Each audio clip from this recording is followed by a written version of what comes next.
All right, we're going to wrap things up today here with a blue-white control brew. We're kind of hoping to not see too many opposing Teferis. We've got 7, 8, 9, 10 counter spells in our main deck. But most notably, we've got here Realm-Cloaked Giant. This is one of the new finisher, adventure, whatever you want to call it, cards. Destroy all non-giant creatures. This is the best animation in Eldraine on Arena. Quite possibly the best animation in Arena, period. The Hand of God comes down and just crushes the board.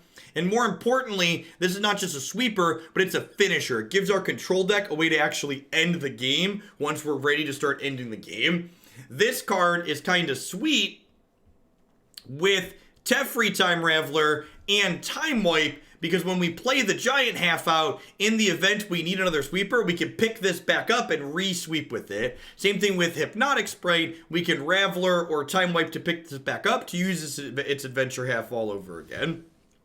So let's go ahead and dive on into some games with this one and see how they go.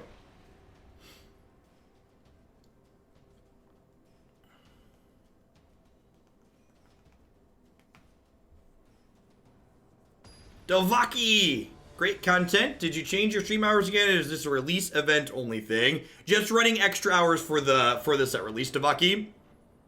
So my plan is to run until about 3 o'clock every day this week. And then if the viewer count is strong, we're going to push a little bit later to 5 or maybe 6 o'clock. And then next week, we'll probably dial things back to my normal, like 7 a.m. to 2 p.m. or so schedule. What are we bottoming here?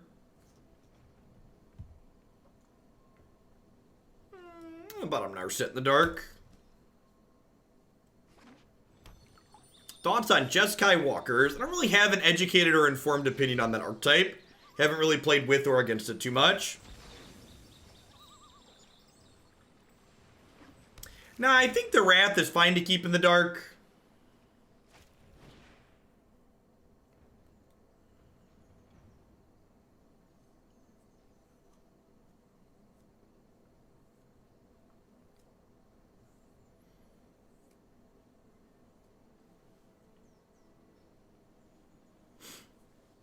There's a lot of creatures in the format. Hopefully find out which Once Upon a Time deck the opponent's playing here. Golos. And this is the question. You know, we're talking about people playing decks that are good. I would bet that the Field of the Dead decks kind of push traditional style control like this largely out of the format in previous seasons. And I would not be surprised if that ends up being the case again. Like, this deck's just going to struggle against this card. You can't, it's probably even worse for us now because we don't have Field of Ruin anymore, right? There's no Ghost Quarter, there's no land to interact with lands anymore.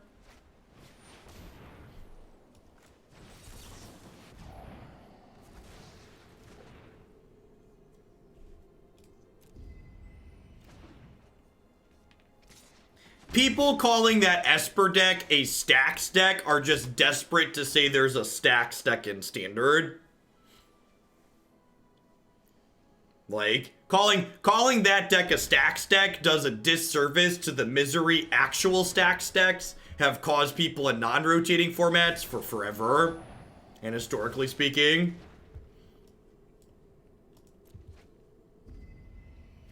I don't think that's strictly true, Percy. I think for the most part, good ways to interact with lands tend to be incredibly miserable and generate really bad play patterns on average, like things like Wasteland and stuff.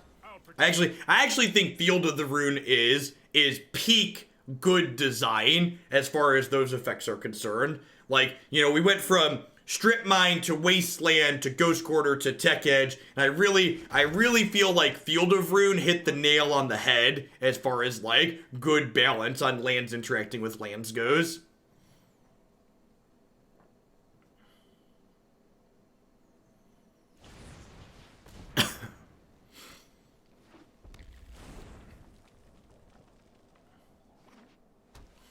So Trophy obviously interacts with lands, but Trophy's a spell that interacts with lands. So I'm talking here explicitly about cards that are, you know, your colorless resources that interact with your opponent's lands.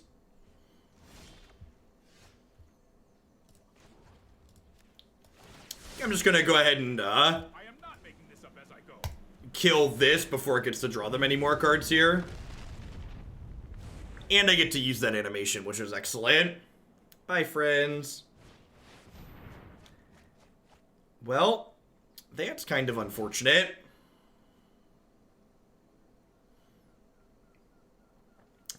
That's kind of unfortunate.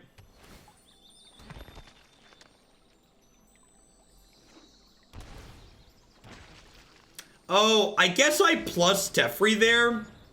I definitely could have done this at instant speed, right?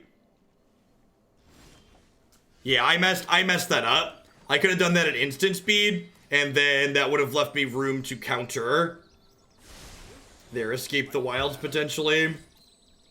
And again, like, it's like, well, I can like tread water here, but at the end of the day, I just can't really keep up with my opponent's deck, like making a 2/2 on every land drop. It just buries us in the long run. We can tread water against it for a hot second, but eventually we just go under.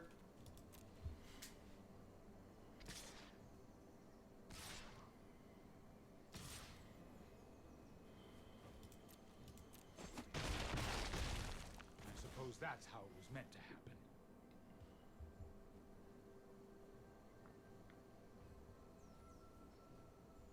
And we don't have something like an unmoored ego that allows us to like really pull through.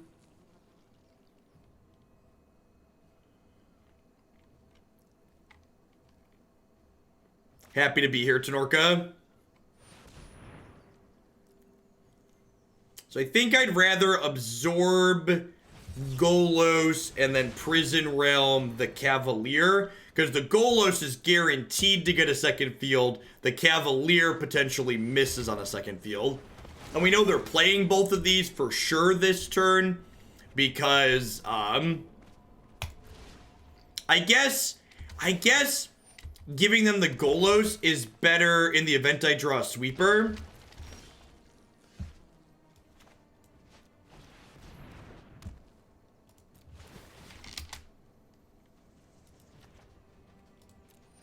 So before we scry, I want to fetch.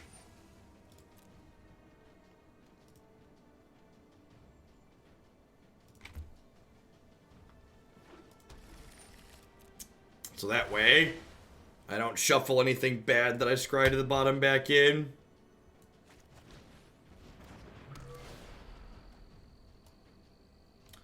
One, two, three, four, five, six. So yeah, not enough lands to cast Dream and a sweeper.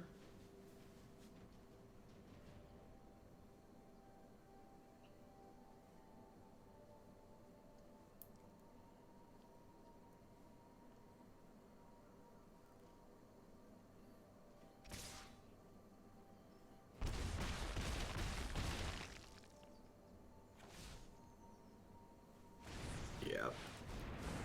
I don't think we have any tools in sideboard. I might just back it in for this match. See how we can feel against other things. I guess we have Ashiok, I guess, but like even Ashiok doesn't really solve the actual problem, right? Like Ashiok lets us not let them search, but it doesn't actually like stop us from dying. Forgot to restart the client during our last break, so these people are great by their stuff. Just kicking our memory leaking lagging client here really quick. Yeah, if Hushbringer shut off lands from triggering when they enter the battlefield, that would be great. I could definitely see that being reasonable.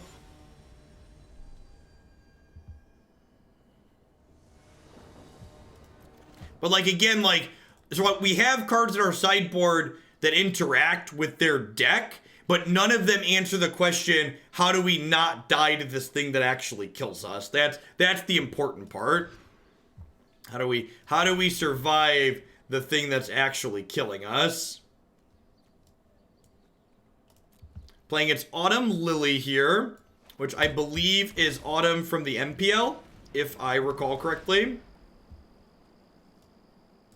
Not going to take a second Narset. Definitely want a third land. 6 mana Worm kills field. That's not true. I'd encourage you to read.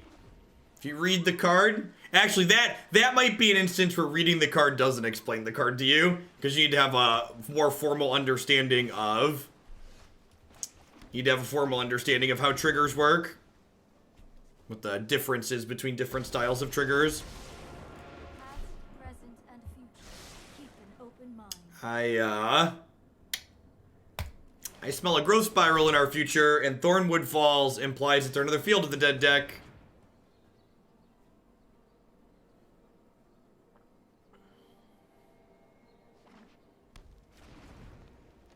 Could be Temur Reclamation, maybe? Nope. It smells like Field of the Dead. Yep. Looks like a Golos Field and quacks like a Golos Field. Probably a Golos Field.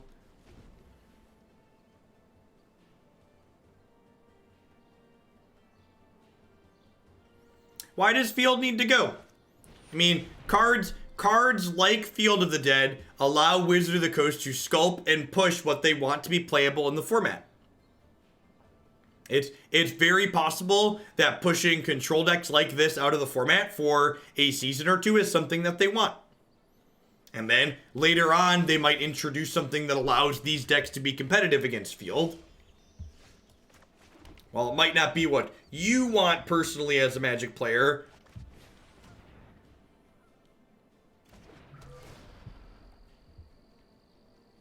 But Field pushes most things. I don't think that's true, Big Kitty fan. In fact, I think Questing Beast does a really good job of pulling the green mid-range deck. That's that decks that previously really struggled against Field of the Dead up to a competitive level against it. Witching Well's been really impressive. We played Witching Well in the Blue-Red Alliance deck. It definitely overperformed there. I have no idea. Pump Fist, some small amount. I don't know the probabilities in opening specific cards off the cuff. Scry me a river, baby. Scry it up, scry it up. Do.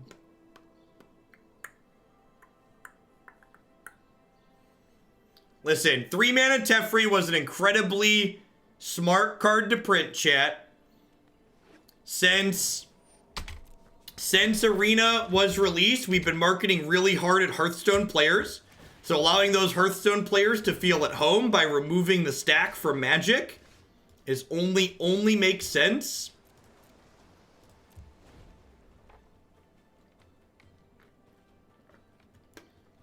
They're working with their target audience here, trying to make them feel at home. And again, like, I'm not going to concede this match because I don't like to concede every match with a deck, even if it's a dumpster fire. So we're going to let this one play out to its natural conclusion and show why this is helpless. Like, we're going to sit here and, like, swim upstream. I lied. I'm done. I lied. I'm done.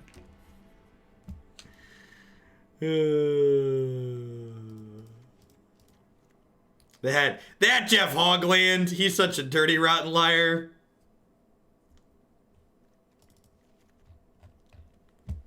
Beaten into submission, chat. Beaten into submission.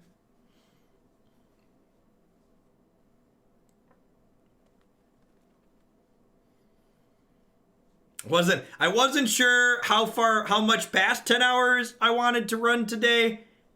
Turns out the answer might be not that much past 10 hours.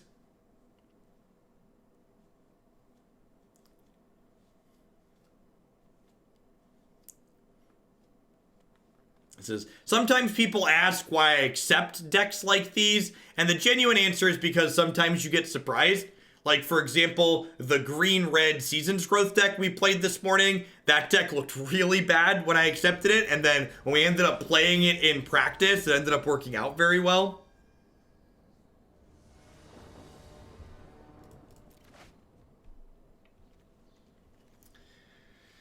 Oh, this hand's gonna do nothing and die, isn't it?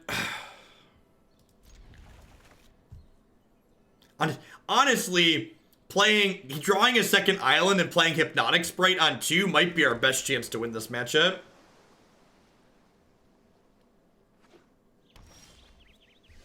Alright.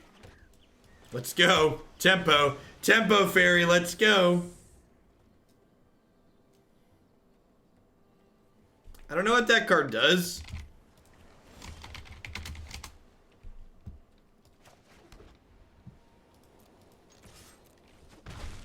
Oh, the field deck can't really support a triple black card. The mana base is not good enough to do that. I could play Narset there, but I think I want to hold up Mesmeric Glare for like a 3-mana Teferi here, just because it'll shut off all my other counter spells, and I really wouldn't mind like counter your spell, play another 2/1, beat you down.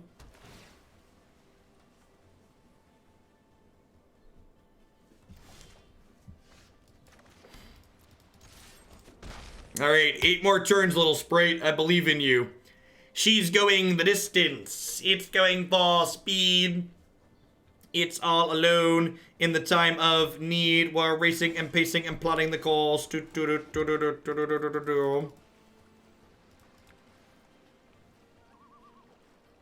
Alright, there's that. There's that threat that we can't counter or interact with.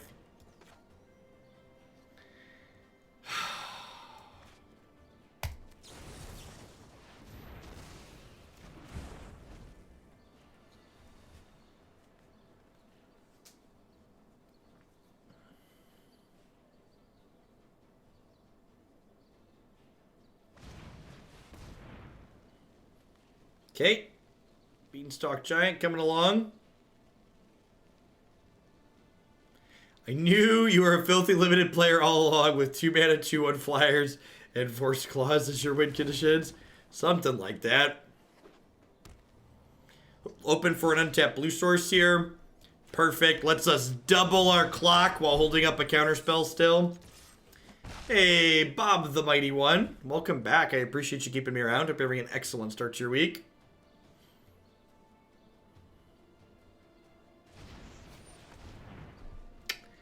I'm gonna absorb this because it also stops the Beanstalk Giant from coming back later, which is nice.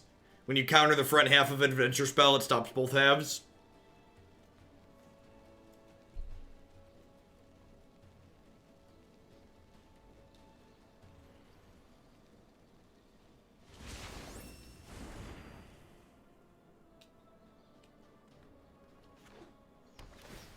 Yep, alright, they're dead. They're dead in 3 to these. Another Absorb's a good draw. I'm gonna drop a Narset, because she stops the Hydroid Crisis from drawing for a turn. Negate, sure. And now the negate there, they could have negated our Absorb, so they obviously didn't want to.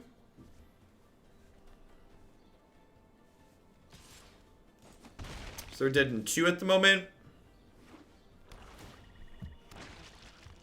We're doing A-okay for now.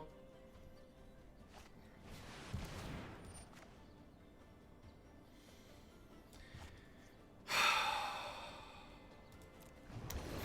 think I just let this happen and then deputy it.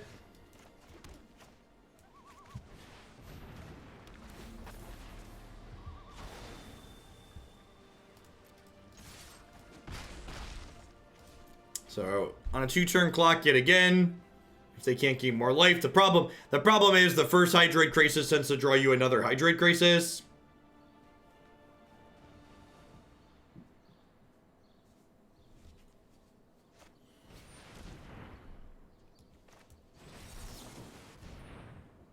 Would not be surprised to see another counterspell happen here with how aggressive they were with the one on Narset.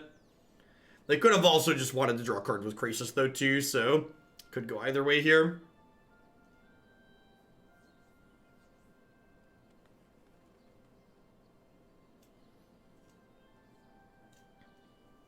If this works, we get to untap and dig through time. Or dig through, drawn from dreams, whatever. Same difference, right? And look for yet another counterspell for next turn. Okay, this bodes really well for us. So we're taking 2 in combat here down to 22, and then they're going to be dead on the following turn. So hopefully a singleton counterspell off of this should be able to drag us kicking and screaming across the finish line. The bot's dead today, so just jeffoakland.com. We are in the second match with this one. I want to leave white up here in case we draw an absorb. Okay. And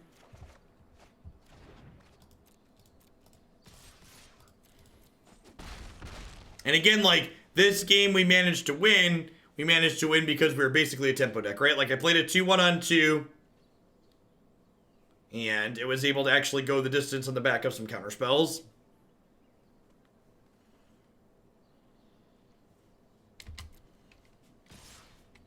Alright, they have a sweeper and a counter, we're dead.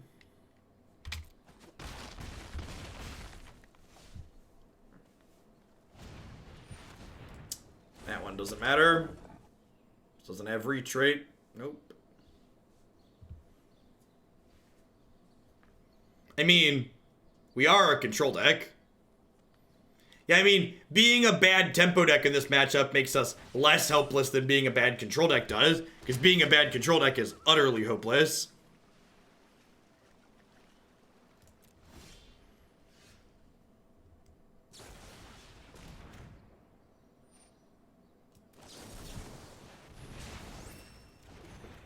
Boing. Kerthunk. Opponent played that really well. No surprise. Autumn's a very good Magic player. Tried to do their best to bait me. We did not bite. Do I want some vetoes? Do I want vetoes rather than these? Honestly, the way that played out, I think I'm bringing in Hushbringer and like vetoes here. And then just, like, hoping to tempo them, basically.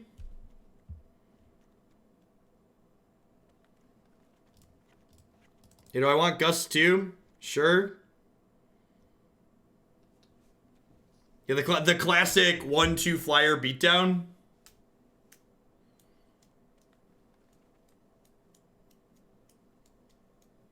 We already played Blue-White Flyers. So that's basically what we're trying to do, right? Maybe we'll be incredibly lucky and they're going to mulligan to like 4. And then we'll get to like play a 1-2 and a 2-1. And we'll just like ride them to victory.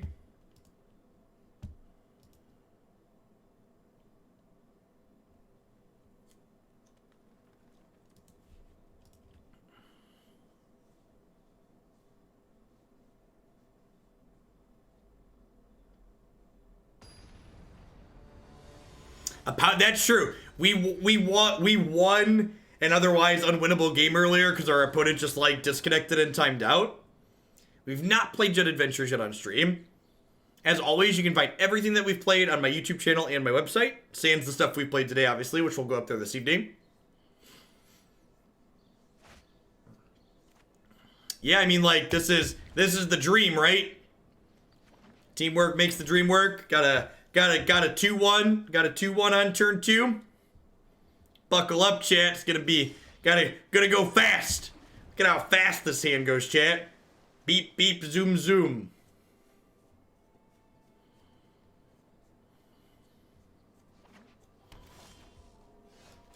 They aren't gonna know what hit them.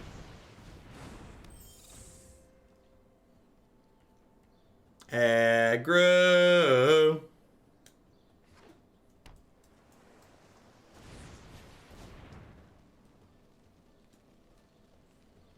Buckaroo Banzai.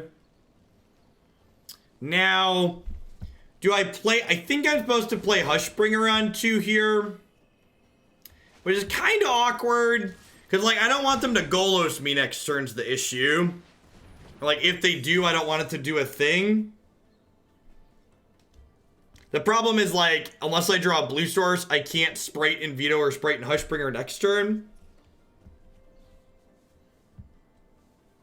It's like the cover of a cheap romance novel. Yeah, basically. That's true. I can go castle and then do this plus this, which is probably where we end up at. And now all of their... Hushbringer does not stop field. Would be really powerful if it did. I literally boarded in this card just because it attacks and blocks. It just stops creatures entering and dying. Explicitly only interacts with creatures. And like, I don't have an answer to this Beanstalk Giant either here, right? So they're just like land 2/2 play Beanstalk Giant. It's like, alright, GG.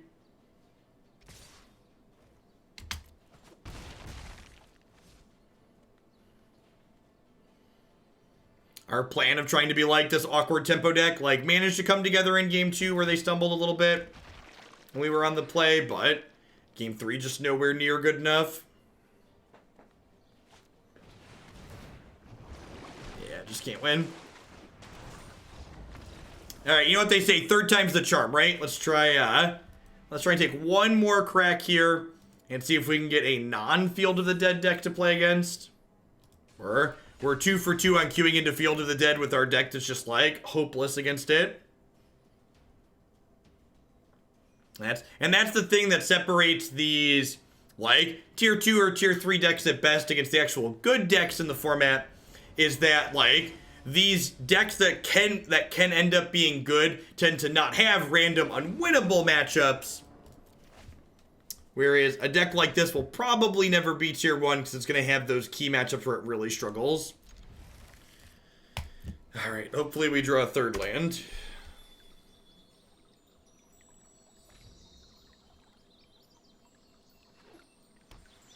Is this the same Field of the Dead deck we played against? I feel like this is the person we played against 2 matches ago, right? That name is familiar.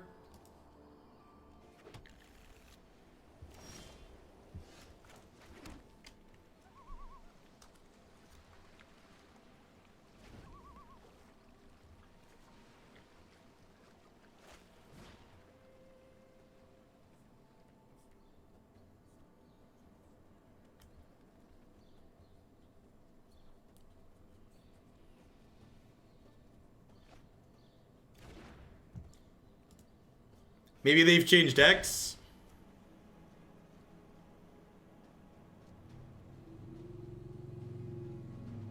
Does a non-field deck play Guild Gates? No, probably not. Probably not. Sorry I'm late. Trust me, I have a plan.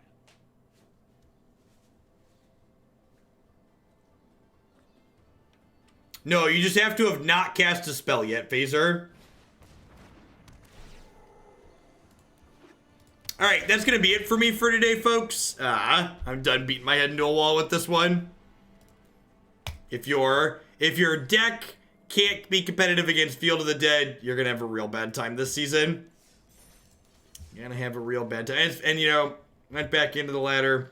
Yeah, it's just if you want to be in Mopey control, you probably want to be in blue-black, so you could try and unmoored those ego decks to at least have a shot. As always, if you want a really easy way to support my content, if you are not a subscriber, I'm gonna run one more ad block at the end so I can meet my quota for the day. I appreciate everybody watching. I'll be back tomorrow morning at 7 a.m. with a Modern League, and we'll be kicking off with some more Standard here on Arena about 8:30, 9 a.m. Central. We'll be going till at least 3 or maybe even till about 5 o'clock like today. And remember, if you want more content from myself, there are a ton of decks at this point up on my website and my YouTube channel. You can click videos favorite here. I make a lot of stuff. So if you want to catch just the best of the best, my favorites of my favorites, this page is for you. If you're looking for sweet deck ideas with a little bit more meat to them and some descriptions, I've started fleshing out my standard decks page here as well. So catch you in the morning. Everybody enjoy the rest of your Monday.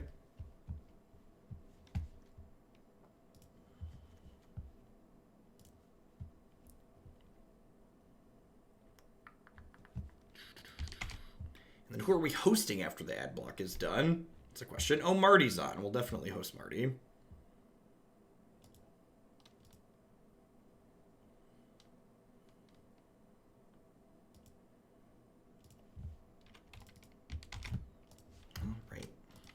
Peace, folks.